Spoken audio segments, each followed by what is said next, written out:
A few weeks ago, after a long day, I was lying on my couch reading the New York Times when I came across an opinion piece that stopped me in my tracks. Perhaps you saw it too. Dr. Anton Descalafani is a professor of creative writing at Auburn University. She's a proud Democrat living in Ruby Red, Alabama, and she loves the South. She speaks fondly of Southern hospitality as well as the kindness of strangers. But these last few weeks have caused her to lose faith in her neighbors. Lee County, where she lives, has only 34% of eligible adults vaccinated. On a local Facebook group, people compare wearing a mask to experimental medical procedures, while a local pediatrician is bullied for enrolling her children in a vaccine trial.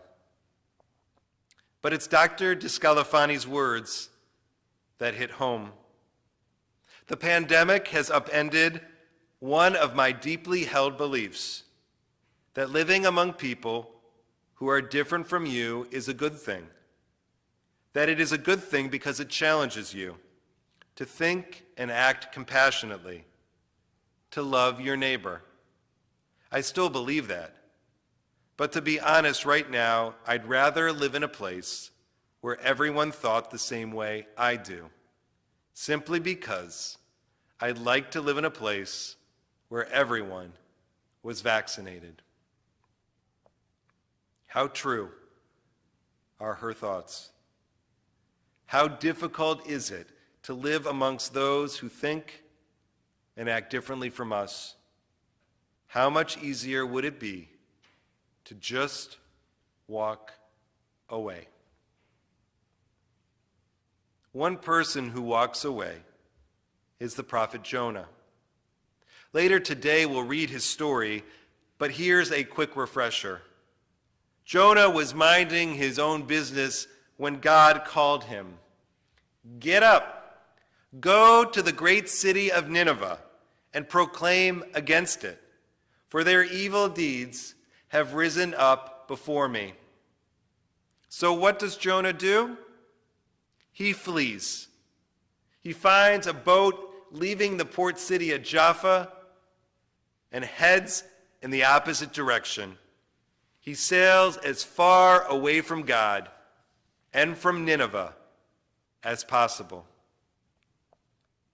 Like Jonah, Dr. Descalafani sometimes dreams of walking away. Like all of us, she'd rather live in a place where everyone was vaccinated. And let's be honest, unlike Dr. Descalafani, we aren't living in a ruby red state surrounded by anti-vaxxers. Most of us are living in a bubble with those who often think and act similarly to us. We might mock the vaccination rate in Mississippi, be horrified by the anti-maskers in Florida, or angry by the policies enacted by the governor of Texas. But at least we're here in Maryland, far from them.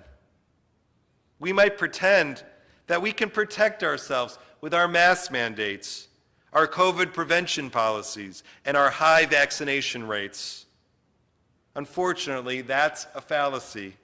We are one country, and whether we like it or not, those who think and act differently from us are still our fellow citizens. COVID has shown that we can't escape, that we can't walk away.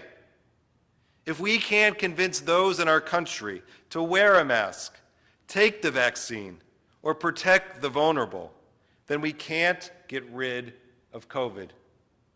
We are fighting for our health and safety. We are fighting for science and medicine. We're fighting against cynicism, selfishness, and fear. We might dream of walking away, but we know that this is simply not possible. Even Jonah realizes that he can't flee. God sends a huge storm, so ferocious that the ship he's on is about to be shattered into thousands of pieces. The sailors, they cast lots to see which person on board has caused this storm. The lots fall upon Jonah. He tells them, "Throw me away into the depths, and the sea will calm down before you." But the crew, they refuse.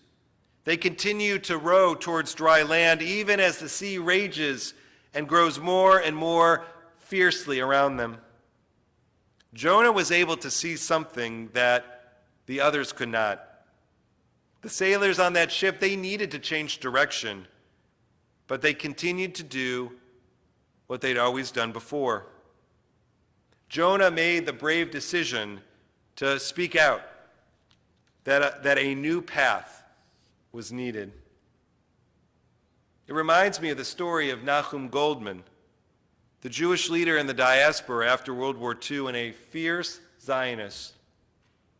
Goldman co-founded the World Jewish Congress and served as one of the leading figures in the World Zionist Organization. In the 1960s, Goldman, as a diaspora and as an American Jew, was a thorn in the side of Prime Minister David Ben-Gurion. The Prime Minister believed that Goldman and American Jews had no right to tell him or Israel how Israel should or should not act. Even still, Nahum Goldman spoke out. He was critical in the 1960s of Israel's military might. He was also a realist. There can be no future for the Jewish state unless agreement is reached with the Arabs. Goldman felt strongly that if American Jews had the right to support Israel, we also had the right to critique Israel. Even Ben-Gurion agreed, as he shared with Goldman, "I have had one concept of Zionism since I was a child, and I hold to that concept. I live in a free country as you do, and both have the right of free speech." This is a difficult moment to be a liberal and a Zionist. I love Israel. I love Israelis. I love the state of Israel, and I love the land. It is my spiritual homeland, a place of deep devotion to me. But that doesn't mean that I'm also not troubled by many of the Israeli government's policies. It has been unsettling how many of the values that I care about and the issues that I fight for here in our country are ignored or even worse, abused in Israel. To see anti-Arab sentiment, homes being destroyed, Reform Judaism lambasted, and women's rights diminished has personally been difficult. And so, should we walk away from Israel? Should we ignore what's troubling us and pretend that it's not happening? Or should we badmouth Israel and trash everything about her? No, neither. It's so much more difficult to engage with Israel in a more nuanced, in a more complex way. Israel can't continue to hide behind walls and fences. If these policies continue in the long term, the Israel that we love, a Jewish state, a democracy, a country where all religions and people are free, will no longer exist.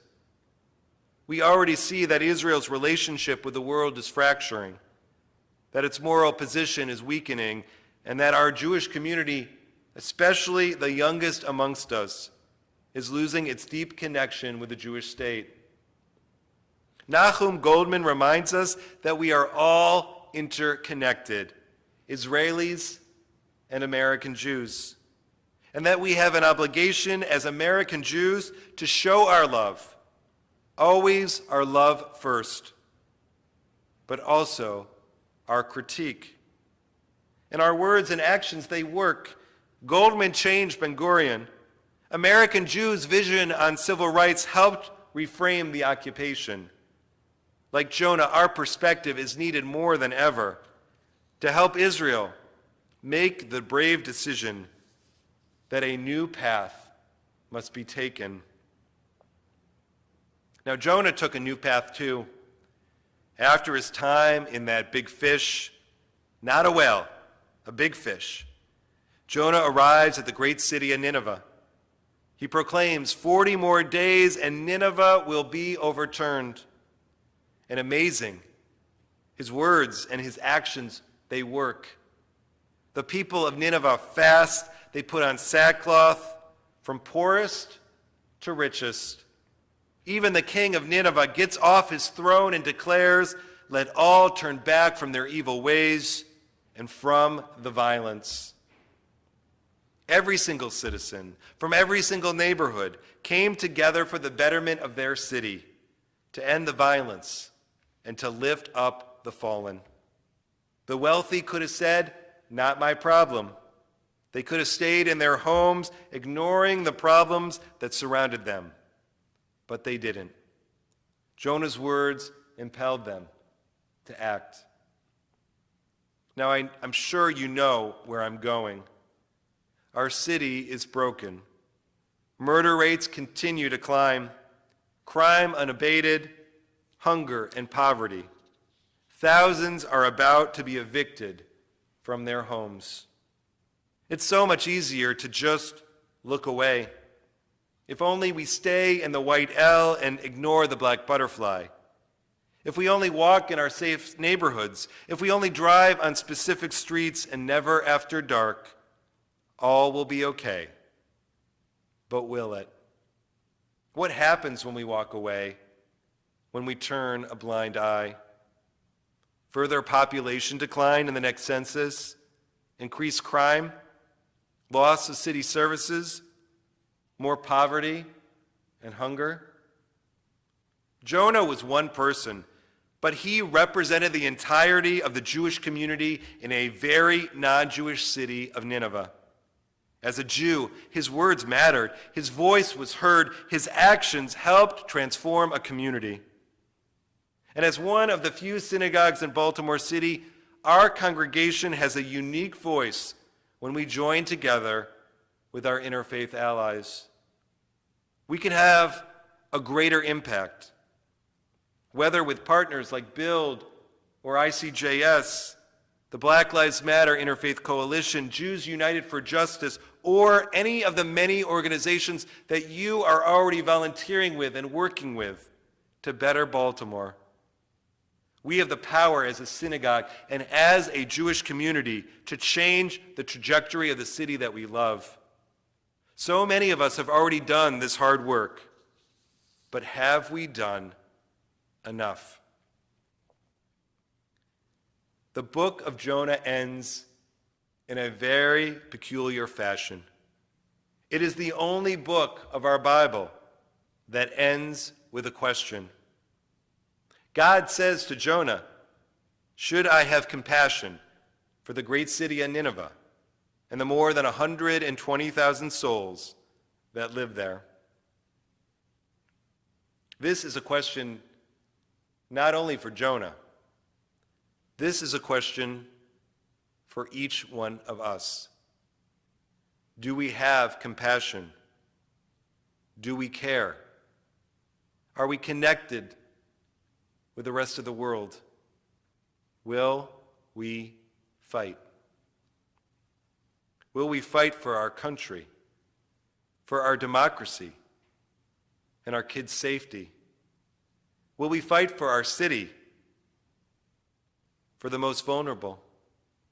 Will we fight for Israel to succeed as a democracy, as a free and Jewish state? It's so much easier, so much simpler to walk away and pretend that the anti-vaxxers can't hurt us, that the crime in our city can't reach us, that the continued violence in Israel is not our problem. We're all interconnected, whether we like it or whether we believe it. or not? That's the question at this moment. The question asked of each one of us.